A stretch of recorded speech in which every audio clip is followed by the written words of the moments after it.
Hanifidah, guru-guru Hanifidah, serta teman-teman Hanifidah, dan yang terhormat orang tua saya di rumah, semoga selalu diberi kesehatan, panjang umur, sama dunia akhirat. Saya Diva Jayanti, kelas 10 MA Angkatan 8 Hanifidah, ingin mempresentasikan kitab Ubudiyah bab 5, yaitu qasar dan jamak. Jadi yang pertama, hukum qasar.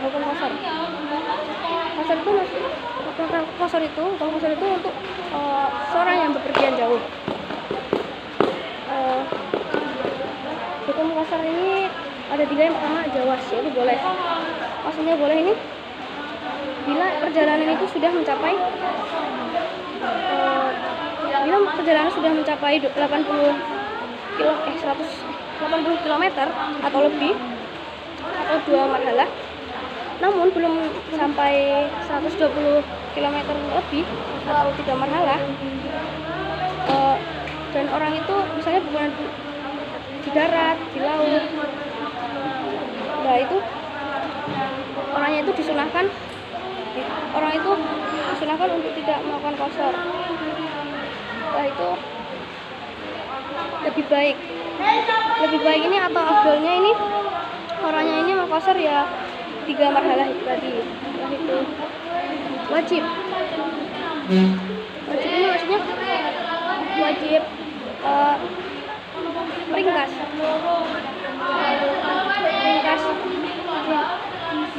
sholatnya itu harus diringkas. Jadi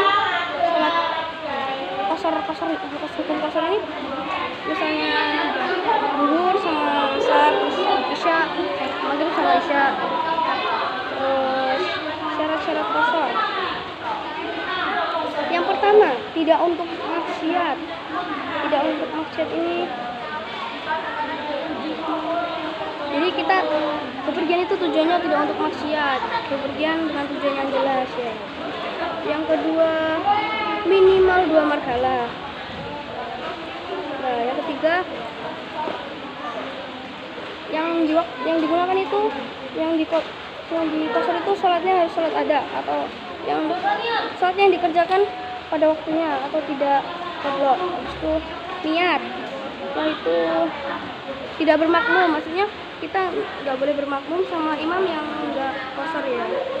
Terus mengetahui boleh melakukan. Jadi kita kalau qasar harus mengetahui boleh nggak ngelakuin qasar ini. Jadi jangan cuma ikut-ikut qasar doang. Setelah itu masih yakin pergi. Jadi kita harus benar-benar kalau qasar tuh masih yakin kalau kita tuh dalam bepergian. Kalau kita ragu-ragu nanti sholatnya nanti qasarnya batal. Begitu. Tujuan yang jelas. Seperti yang tadi, tujuan kita bepergiannya harus jelas. Kalau daerah tempatnya harus jelas. Setelah itu jamak. Jamak ini maksudnya mengumpulkan jamak. Ini misalnya zuhur dengan asar, terus maghrib sama isya gitu.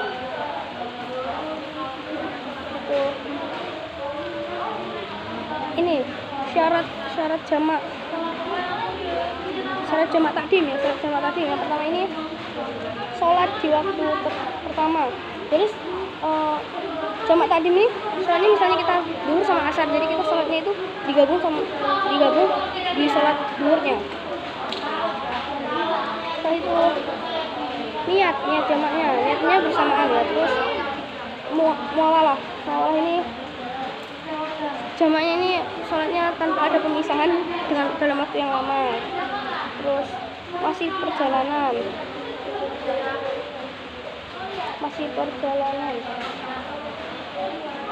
Kita juga menjamak itu harus masih dalam perjalanan. Yakin kalau kita tuh kalau sholatnya itu di awalnya ya. Harus yakin. Kalau kita nggak yakin, kita ragu-ragu, kalau keluar sholat kita kayak ragu-ragu ini udah keluar sholat, itu batal. Terus jamak takbir ini ya niat ini sholatnya di awal. Niat sholatnya di awal. Terus di sholat jamak takhir ini tidak disyaratkan untuk tertib. Tidak disyaratkan untuk tertib. Sunnah untuk tertib ya. Terus sholatul ajis. Sholatul ajis ini maksudnya mampu berdiri. Mampu berdiri ini, jadi kalau kita walaupun sakit gitu, kita harus tetap sholat. Banyak caranya. Kan berdiri itu hal yang paling utama dalam sholat. Jadi kalau nggak mampu nih ya, kalau nggak mampu berdiri, kita boleh sholat duduk, sholat dengan tidur miring, sholat dengan terlentang. Terus kalau nggak mampu juga, sholat dengan isyarat mata atau dalam hati. Kalau nggak mampu juga, ya disolatkan. Oke. Hikmah yang saya dapatkan dari presentasi ini, saya mengetahui pengertian sholat qashar, hukum qashar, hukum jamak, terus jamak takdim, jamak takhir. Setelah itu sama sholatul ajis. Sekian presentasi dari saya, semoga bermanfaat. Kurang lebihnya saya mohon maaf. Assalamualaikum warahmatullahi wabarakatuh.